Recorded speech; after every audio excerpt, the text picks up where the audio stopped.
Dévotion journalière. La foi apostolique. Référence biblique, Actes chapitre 18 versets 23 à 28, chapitre 19 versets 1 à 41. Après avoir passé quelque temps à Antioche, Paul se mit en route et parcourut successivement la Galatie et la Phrygie en fortifiant tous les disciples. Actes chapitre 18 verset 23. Ce soir, je vois des visages, des voix qui implorent l'Évangile. C'est en prononçant ces mots que George Hugues a admis le profond désir qu'il habitait de retourner en Afrique. 4 ans auparavant, il avait effectué son premier voyage missionnaire sur ce continent. Au cours des années qui avaient suivi, le désir de retourner visiter les groupes de chrétiens fidèles, mais non instruits, qu'il avait laissés derrière lui, s'était fait sentir de plus en plus fort. Dans un message prononcé lors de la convention annuelle de 1952, il a parlé d'un endroit qu'il avait visité au Nigeria lors de son premier voyage.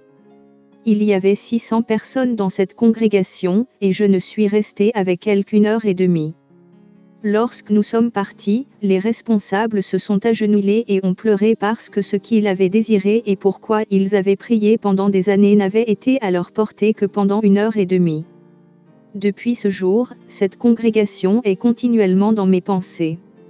Il a poursuivi en décrivant quelques 55 autres églises dans la même région. Si je devais me rendre sur place et passer une semaine avec chacune de ces congrégations, cela me prendrait 55 semaines, sans parler du temps de déplacement entre 2 lieux. Tels sont les besoins dans une petite région du Nigeria. Il y a là un défi à relever. Quelques semaines plus tard, le frère George se tenait sur les marches d'un avion à Portland, en Oregon, et saluait ceux qui s'étaient rassemblés pour lui dire au revoir. Il entamait son second voyage missionnaire. De retour en Afrique, dans un petit bus chargé de matériel de camping, le frère George, accompagné des responsables locaux, s'est rendu dans les églises la foi apostolique nouvellement établies et disséminées dans la région. Il s'agissait de voyages difficiles dans des conditions peu confortables, mais ces lettres mentionnaient toujours les centaines de cœurs affamés qu'il rencontrait. 6 mois et demi après avoir quitté Portland, le frère George a dit au revoir à ses frères et sœurs en Afrique et a pris l'avion pour rentrer chez lui. Mais Dieu avait d'autres projets. Au cours de ce voyage vers Portland, il est tombé très malade et a été débarqué de l'avion à sa première escale, à Robertsfield, au Liberia. C'est là qu'il a été rappelé au ciel. Son corps a été enterré en Afrique, près des gens qu'il aimait, en attente de l'appel de la trompette. Le texte d'aujourd'hui nous parle d'un grand missionnaire d'une autre époque qui entreprend son 3e voyage d'évangélisation dans le but de fortifier tous les disciples. Paul est parti d'Antioche, son port d'attache, et a entamé un voyage qui a duré de l'an 53 à l'an 57, visitant les croyants en Galatie, en Phrygie et se terminant par un long séjour à Éphèse. Les noms des lieux visités par Paul étaient différents de ceux visités par George Hugues en Afrique. Les cultures, les conditions et les personnes étaient différentes. Mais dans les 2 cas, il y avait des cœurs affamés de vérité. Il y avait des églises naissantes et des groupes de croyants qui avaient besoin de plus d'instruction. Étant dans la région méditerranéenne qu'en Afrique, ceux qui ont apporté le message ont connu la joie de voir les semences de la vérité prendre racine et le message de l'Évangile se répandre. En méditant sur la vie consacrée de ces 2 missionnaires évangélistes, puissions-nous ressentir l'urgence du même appel qu'eux, une passion pour les perdus et la conscience que le défi spirituel de l'évangélisation doit être relevé par chaque nouvelle génération. Nous ne serons peut-être jamais un George ou un Paul. Peut-être que parmi nous, beaucoup ne mettront jamais les pieds en dehors des frontières de leur propre pays en tant que missionnaires. Cependant, nous pouvons et devons avoir un cœur qui brûle pour les perdus et la volonté de faire notre part, quelle qu'elle soit, pour répandre l'Évangile. Contexte.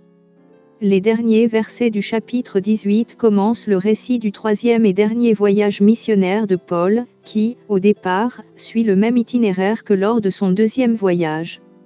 Au cours de ce voyage d'environ 4 ans à travers l'Asie mineure, il visite les églises qu'il avait implantées lors de ses premiers voyages et qu'il avait revisitées lors de son 2e voyage.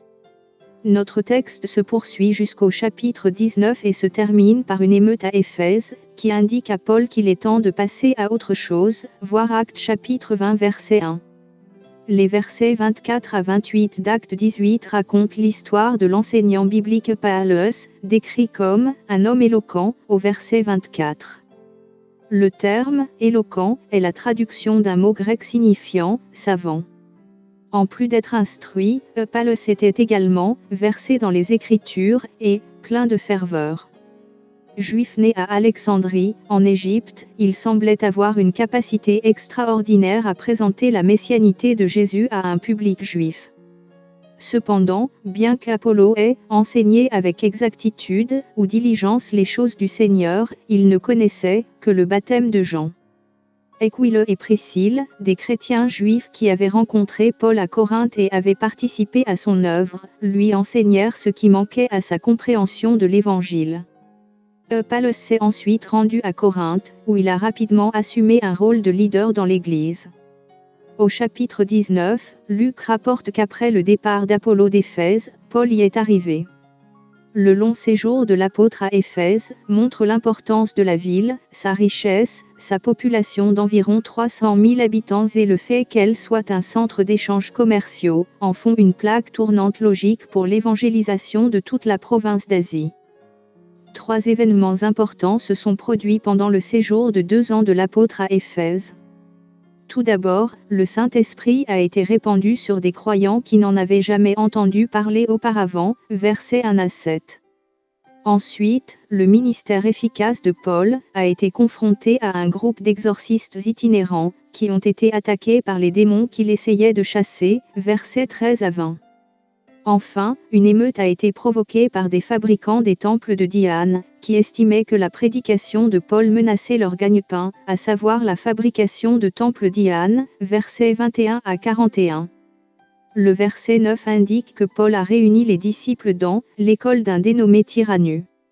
Le mot « école » désignait à l'époque une salle servant à des conférences ou d'autres types de réunions. Elle était probablement louée. De nombreuses personnes ne travaillaient pas pendant la chaleur de l'après-midi et pouvaient donc se rendre à l'école. Le fait que Paul enseigne dans une telle salle témoigne de sa rupture avec la synagogue et les rabbins.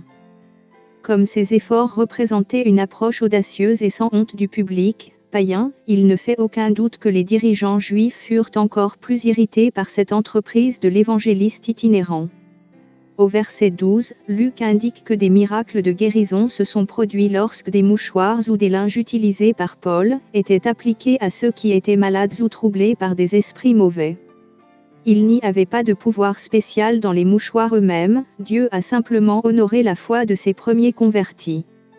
Un spécialiste de la Bible a noté que, la foi liée au sens la foi qui a besoin d'un objet tangible auquel s'attacher, n'est pas rejetée, mais elle est aidée selon ses besoins, afin d'être fortifiée et élevée. Il convient de noter avec quel soin le récit de Luc place le rôle de Paul à sa juste place, Dieu faisait des miracles, et Paul n'était que le canal. Éphèse était un véritable pôle d'occultisme et ses habitants étaient très superstitieux.